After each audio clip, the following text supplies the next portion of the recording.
Yes, welcome back. This is A RAP CRITIC. I am your boy Malik 16, founder and creator of Plates and Crates. And no, I'm from Harlem, not from some other place. And then I start claiming Harlem 7 years later once I'm already popular. No, I'm actually from Harlem all day, the West Side. Shout out to Wolf Style Lifestyle. We only love fam. You see the shirt? Yes. And it's only fitting that we keep it very Harlem because we're talking about the album that was tentatively titled Hell Up in Harlem and going back to the year 1997. And we really couldn't talk about the year 1997 without talking about this album, which went from being called Hell Up in Harlem to No Way Out by Puff Daddy and the Family. And this is a pretty special case because this album doubled as sort of a bad boy compilation, but the official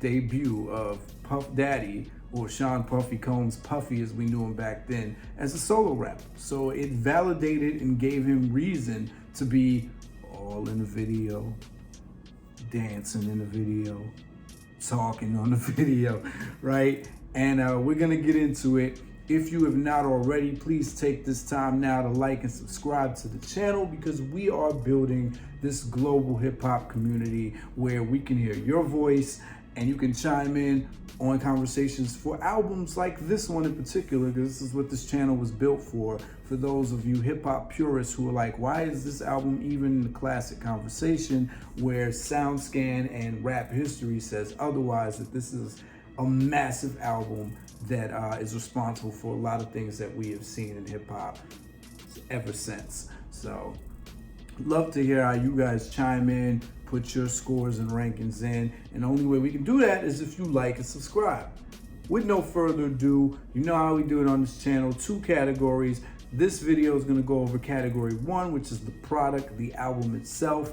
And with no further ado, let's jump into that first dimension of category 1, which is the quality of production. How dope were the beats on here? Let's get this out and address the elephant in the room. For years, Puff Daddy had went with the understanding of the title of producer. All through the 90s, this raged and sparked a debate on what makes a producer a producer. Is Diddy a producer if he's not manning the boards? And, you know, you'll see Puffy's name attached to almost every track on this album as a producer, even though this album is, you know, predominantly helmed by his in-house team, which is the Hitmen, which he had just formed, and it's this great ensemble of producers and ranging from everyone from D-Dot Angeletti to, you know, Nasheem Merrick, who I still feel like never gets the credit that he is really due.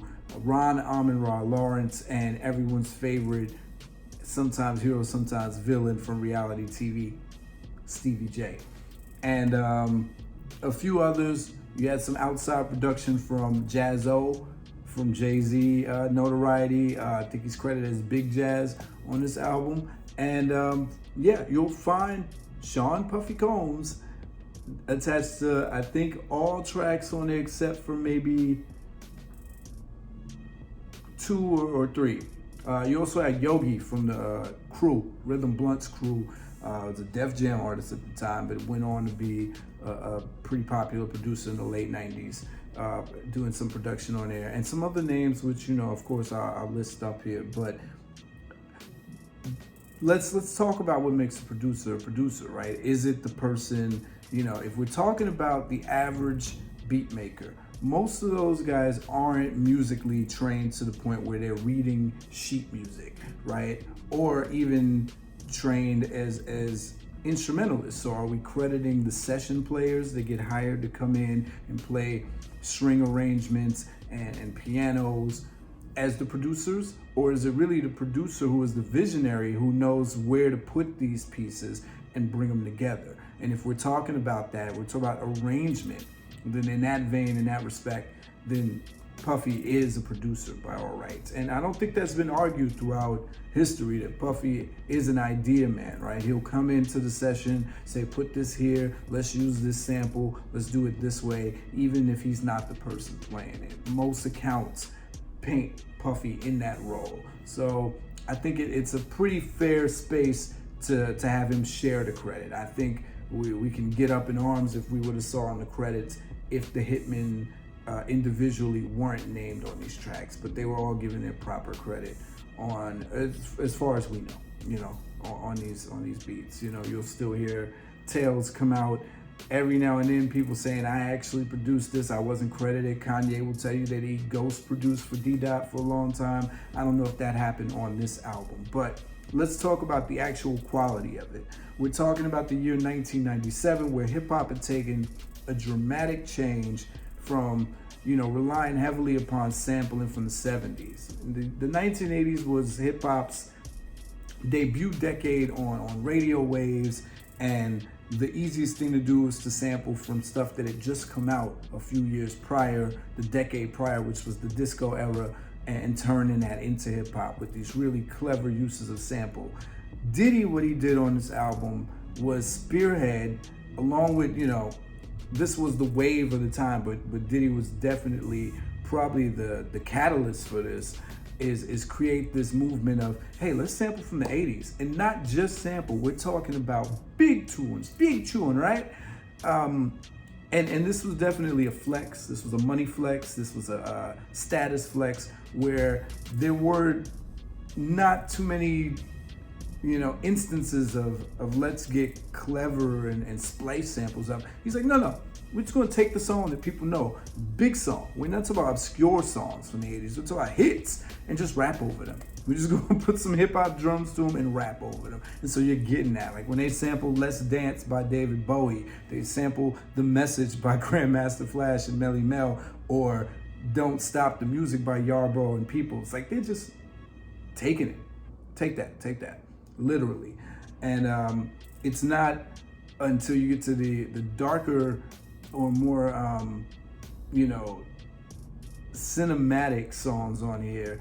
And then every now and then you get gems. Like Benjamin's really a gem that you didn't expect to hear that. You can't really put your finger on where that sample's from, but you know that once that song was created, the game was never the same. It just was great use of that kind of sound for the time, and almost to the point where it's so simple, it's like, how come no one else has ever used this sample before? All right. You get someone like Stevie J, who is giving you a song like Friend, which samples a track that's been sampled a zillion times in hip hop prior, but on the same album, within the same body of work, he'll give you a track like Is This the End, which is an original production, even though it borrows heavily, I will say, from the emerging Timbaland sound that had just come out. 1997 was the year that people really took note of who Timbaland was. They knew there was a sound, but now they were putting a name to it, because after Genuine and Aaliyah ushered that in, he started coming out with tracks with him on it at the forefront, and we knew this was a Timbaland sound. Still new enough for it to be ripped off a little and nobody feel anyway, so Stevie J is able to give you that kind of versatility, and that's what all the hitmen do on this album. For every, here Puffy, here's your big radio ready, just straight sample rip song, let me also give you this other song that really flexes my production skills, where I, move things around and sample in a clever way, or, put these things together like this. And so between all of those producers, you get this versatility, but none of it ever strays too far from each other. It's not like, oh, this person's production is way off kilter from this person's. Even Jazz, being an outside producer, he's doing his signature funk bass line. He's really, really into those wah-wah guitars and funk bass grooves, and it fits on a track like Power. So something for you all to consider and rank on a scale from 1 to 5 heartbeats.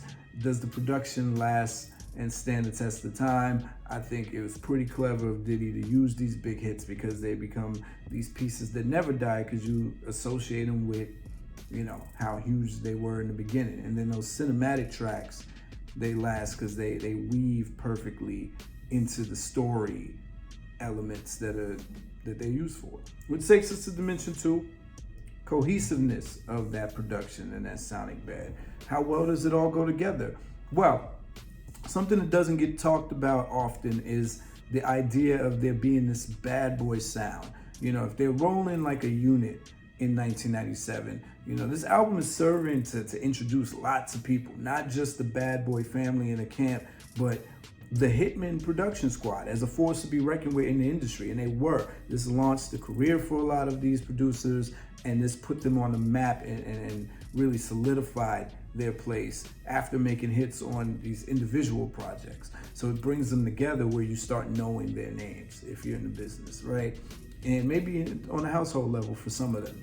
And what weaves them all together, though, is that there are two pieces in most bad boy productions that kind of gave it all this same familiarity, and that is the use of dramatic synths, even on the big samples, right? So even when you're sampling something like, you know, Victory, which uses the montage music from Rocky IV, which I'm sure, this is why I said this was a flex. I'm sure they had to go through layers of clearances to get the rights to use that, because they made a big production out of Victory, the song and the video, and it was a very obvious sample from Rocky IV. And you know, you get something like that, but you're gonna get those dramatic synths underneath it. And they brought in string violinists to really up the ante, but those dramatic synths that build up, that's the bad boy sound. And then another element is, you know, forgive me, I don't have a rolling soundboard in front of me to know the exact name of the sound. I call them sparklies, but the chimey sparklies that were up to that point, you only knew these in R&B songs of the day. And Diddy ushered that into the game. Like, that became what you knew you were gonna hear, whether it was a 112 song or a Mace song, you're gonna hear those sparklies. And, you know, at some point, dramatic synths, especially on the songs where stories are being told. Those are bad boy signature sounds, no matter who was producing. And I think Diddy had a lot to do with that. And that helps to thread together songs that may otherwise have nothing to do with each other, right? If it's a song like What You Gonna Do coming right after a song like Been Around the World, what threads them together is some of those pieces of the arrangement. And it's funny because there's a track, Young G's, produced by Rashad Smith, Tumbling Dice, which samples, you know, the same song that DITC sampled, which was Day One that same year. So I was super mad at Bad Boy for sampling, because like, what they know about this beat? You know, Biggie starts it off with that, F all that pretty stuff. And I'm like, this ain't really the definition of boom bap Brooklyn grimy, bro. But just the irony. So something for y'all to all consider on a scale from 1 to 5 heartbeats. That's the cohesiveness of the sonic bed. Takes us to dimension 3, the question of, is there an intentional mood or tone on this album? And I would be bold enough to say, indubitably, absolutely yes. And what's interesting is it's very much like a Spike Lee film. Like, Spike Lee movies tend to have 2 plots, a main plot and a subplot. That's how this album operates, whereas there's this undercurrent of questioning mortality, life and death. What's the point of going on? How do I deal with all this pressure and stress? What do we do now? And then the main tone and theme, which I think was more obvious to the casual listener, especially from the presentation of the album and everything, is that, hey, this is how we go on. We're bad boy, we're family. I'm gonna present to you all the ways that we're showing our full force, why we're still here. We lost our marquee player, our MVP, but we are still a squad. Not only a squad, but the squad. We are the most high status squad in hip hop. We got the most money, we're the flyest, and we will go on. We'll carry the legacy of Biggie. But we all are players in our own right. And I think that shines throughout the album. And if you're paying attention underneath that, you get this other, you know, layer of insecurity. Like, are we really? So very interesting stuff. And it's very definite. There's no way you could have been an executive producer on this album, listen to it, and not, you know, came to the conclusion that you're dealing with duality here. We're strong, we're fly, we're young, we're flashy, we're dope, we still go on. And then this question of how do we go on?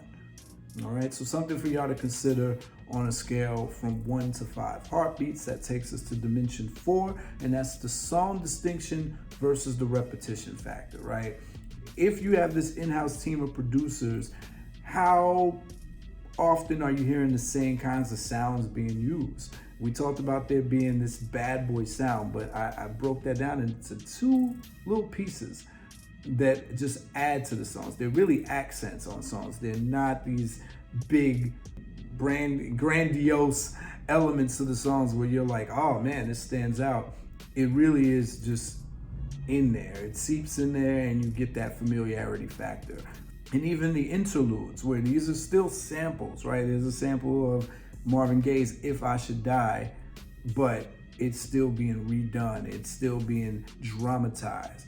And it's the use of violins. It's the use of those dark synths. It's the build-ups that give you enough variety with each producer's style where, no, I don't hear too many of the same instruments being used. I don't hear the same kind of bass lines, nothing. And then words, the only repetition here, I think, thematically, you'll hear Diddy reference Losing Big a lot. You'll hear Diddy reference at the time, I guess, his new son, the son he felt the most like bigging up. He kept referencing Justin Combs. And thematically some things get repeated, but not a lot of the same words at all. And that can come from the idea that there are a bunch of different writers involved in this album. We'll get to that in category 2.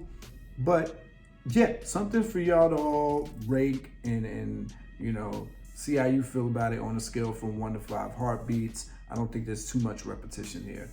All right, which takes us to dimension 5, which is the question of the content versus the amount of songs. Now, it's a lot of tracks on this album, but it really boils down to about 14 songs, 13 to 14 songs in actuality. A lot of skits, a lot of interludes, but you're still bouncing around in that safe territory of song amounts.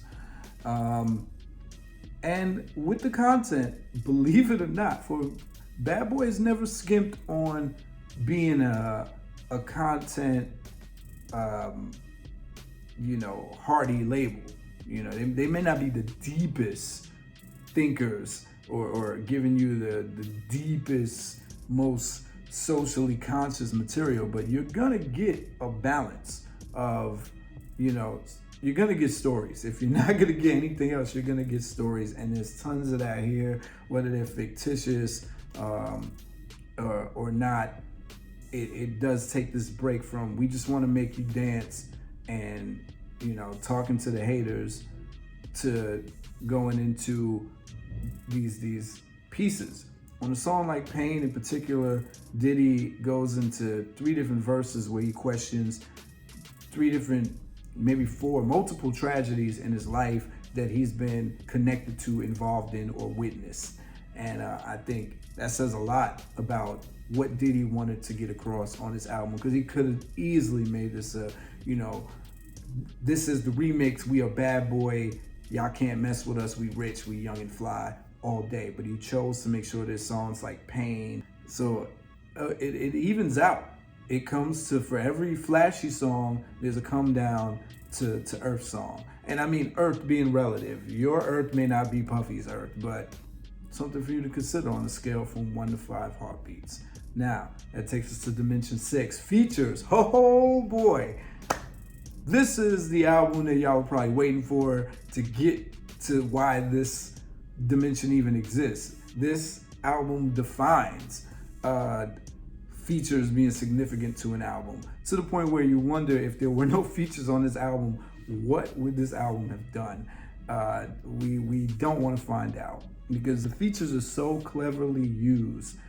You have to believe that Diddy, did this on purpose. It's almost like he was in a mode where he was stuck in this contemplating mortality and life and kind of grim and morbid, and he needed the rest of the members of the Bad Boy family and the guests to help him on the more bounce, radio ready, happy, uppy songs. And so he enlists everybody on the camp. And it's the Locks, it's Black Rob, it's Mace. Surprisingly, Mark Curry is not on this album yet, even though it was mentioned that Mark Curry is a part of the family. I kept looking for him. I was like, where's this Mark Curry dude, right? I don't think G-Dep had joined yet, but you know, at this point, the rollout, the emphasis was on introducing this next wave. We lost Biggie, who's next? Well, first in line is Mace. Locks were killing it on the mixtape circuit, so their album's coming. And then Black Rob is who we want to introduce on this album. And it really, you know, I would put out there, this is controversial, but I put out there the question of, did Black Rob have the best feature on there, right? You got Twista, you know, one of the few outside features besides Jay-Z and Foxy Brown. But, you know, Twista technically rips, you know, kills it. Add something to the album that no one else is gonna add, and add something to the song that he's on, Is This the End, that was needed. But Black Rob having two first verses on a song that you could tell was his to begin with, that Diddy was probably like, yeah, we're gonna use this for my album to introduce you. Genius, but he owned that song. Twista was kind enough to make himself feel like a guest on Is This the End. Jay-Z felt like a guest on Young G's.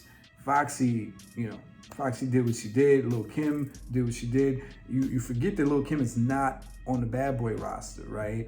That's how in the family she was. She did what she did. You know, she showed up and did what you expect him to do. Matter of fact, she exceeded expectations, because her Benjamin's verse is one of the most iconic rap verses in hip hop history. Biggie's too, right? Biggie did what he was supposed to do on this album, even though, you know, it could be argued that Biggie didn't bring, you know, his most memorable verses to this album besides the Benjamins. But I do think there's something about Black Rob when he came on, and I'm not just saying this because he passed. Rest in peace, Black Rob, Harlem all day. You know, I remember running around with Life Story on tape, making my dad listen to it, and he actually liked it, and being one of the only ones that I knew that was like, yo, y'all sleeping on this man's story game. He's like the second coming of Slick Rick. You know, people always thought about Biggie being this great storyteller. Black Rob, storytelling was his bag. And so on a song like I Love You Baby, it's self-evident. He owns it. He comes in and he's not doing anything really crazy lyrically, but he's drawing you into the story so clearly, almost to the point that when Diddy does his verse, you kind of get lost, because Black Rob was so clear. I could see everything that he was saying. But not too lost. Diddy's verse is still straightforward. It still goes perfectly in the song. But I would put out there the question of, do you think Black Rob had the best guest appearance on this album? It's the only song he appears on. Locks come on twice. Lil' Kim comes on twice. Biggie's there 3 times, because if you count the Been Around the World hook. Mace is there twice. You get Jay-Z, you get Twista, you get Foxy. And Kelly Price, Faith, 112 doing vocals, of course. But yeah, I'd love to hear what y'all think on a scale from 1 to 5 heartbeats. How important were the features on this album? Did they water it down? Did they save Diddy?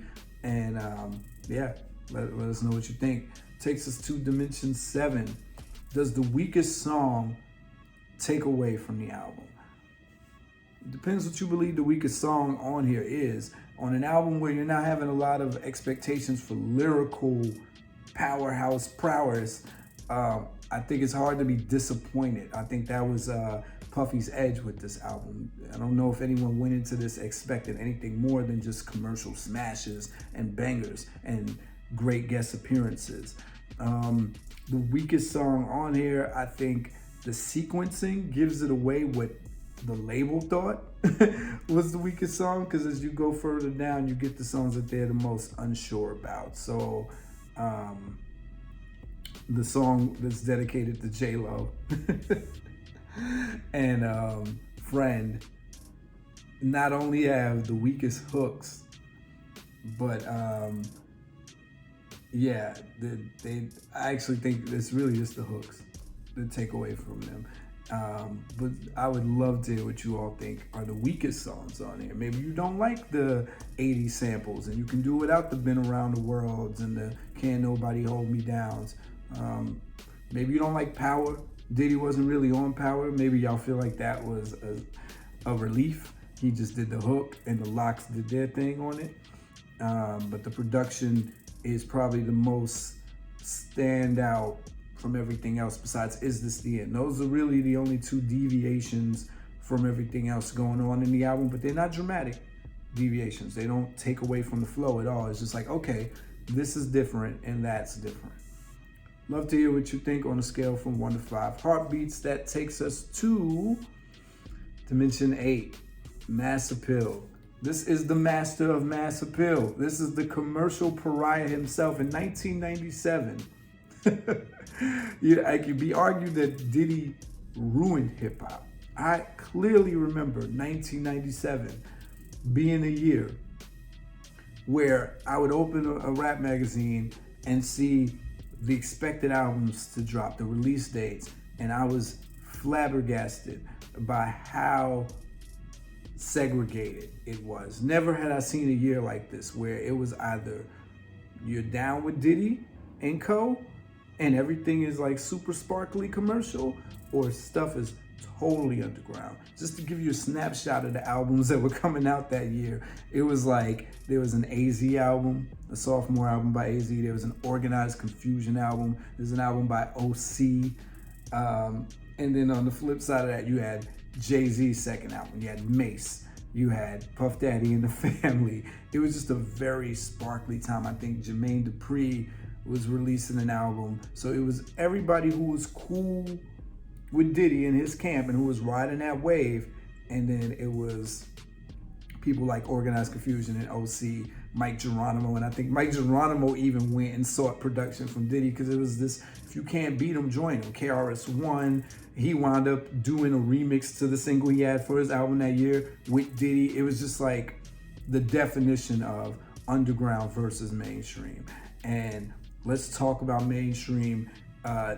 That idea to sample the 80s hits and make them radio ready, it was only furnished and exacerbated and emphasized by what happened with the way it was delivered. So this album definitely had mass appeal. It went on to sell more than 7 million. It went gold in its first week, went on to be platinum right after that.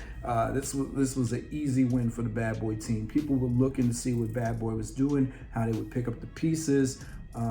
Missing You was unheard of at the time, sampling a real big pop record like that or rock and roll record and having this MTV crossover appeal just took hip hop itself into spaces that it wasn't going to before. It was monumental. Everyone made a big deal about Diddy sampling the Police. The MTV Music Awards paired him up with Sting, and this was the beginning of us seeing a whole bunch of pairings like that. Diddy went on for his next album. He teamed up with Jimmy Page from The Who. There was just a lot of this, and Diddy deserves his credit and his flowers for taking hip hop to this era of it being super pop, super mainstream. For better or for worse, love it or hate it, Diddy is responsible for that. And it was very much you either with him or against him. So something for you to consider on a scale from 1 to 5 heartbeats. Takes us to Dimension 9. So what we've been waiting for, the 3 I's: impact, innovation, influence. Impact. Again, huge impact. And this had a lot to do with the presentation. The fact that Diddy chose to make this a Puff Daddy and the Family album. We hadn't seen something like that since Raekwon featuring Ghostface Killer for Only Built with Cuban Links. He shared the mic, he shared the space. He was very open about, this originally was somebody else's verse and, I liked it and we did this. And everything was premeditated and carefully packaged. And that speaks to the innovation, right? Having Savion Glover tap dance in the Benjamins video, waiting and saving that Biggie and Lil Kim verse for the remix, switching the beat for the Jackson 5 sample instead of having Biggie rhyme over the original Benjamins loop. Brilliant, right? Having Sting show up to the MTV Awards, sampling the Rocky beat, having Busta Rhymes, the church scenery, the doves flying, the motorcycle crashing in the video for Missing You. Everything, was definitely mapped out and designed to have people talking, and it surely did. And we have to talk about this also usher in the era of big budget music videos, from Can't Hold Me Down, and these guys choosing to do this in the desert and then ending up in the mansion, and then we're having whole little split sequences where he's dancing with Jennifer Lopez and taking us into shiny suit era madness, overdrive, $1 million video, $2 million videos, big budget. This definitely helped create this message and send this this idea that we are the top ranking in the game. There's nobody touching us. This is how we not only pick up the pieces but rise above our circumstances. And the influence from that, you saw a lot of rappers following suit. Like I said, literally suit, shiny suit in some cases. If you could not beat them, you would join them. It was not out of the box for the year 1997 going into 98 to get Diddy or Diddy's camp or Diddy based rapper, bad boy crew member on your album to help your buying status and your market value. So we saw Mike Geronimo do it, we saw KRS-One do it, we saw lots of people going. Even Jay-Z had wound up getting a Diddy feature on his album that came out that year. So it was very much an influence of this is the wave, get with us or get lost.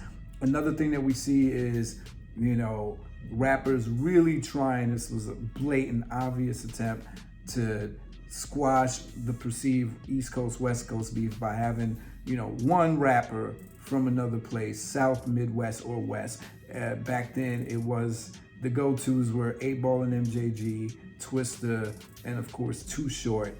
And then Jay-Z later started introducing us to people like UGK. But, this was a peace play. This was an olive branch. Like, hey, we don't hate y'all. Plus, we need those marketing dollars. On the album, Diddy says, to the West Coast, we just want you to understand, all we really want to do is make you dance, right? So that influence, those tropes, polluted hip hop after Diddy did it. You started seeing everybody trying to out-budget each other with their videos, trying to have their one Southern or Midwest guest appearance if they were East Coast rappers, so on and so forth. Vice versa sometimes. Sometimes a Southern rapper would try to get a New York rapper, and sometimes it worked, sometimes it didn't.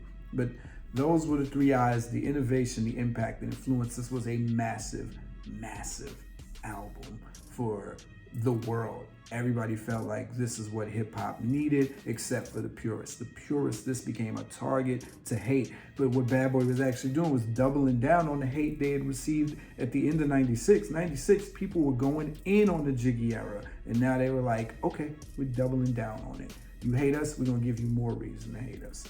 All right, that takes us to the final dimension, dimension 10.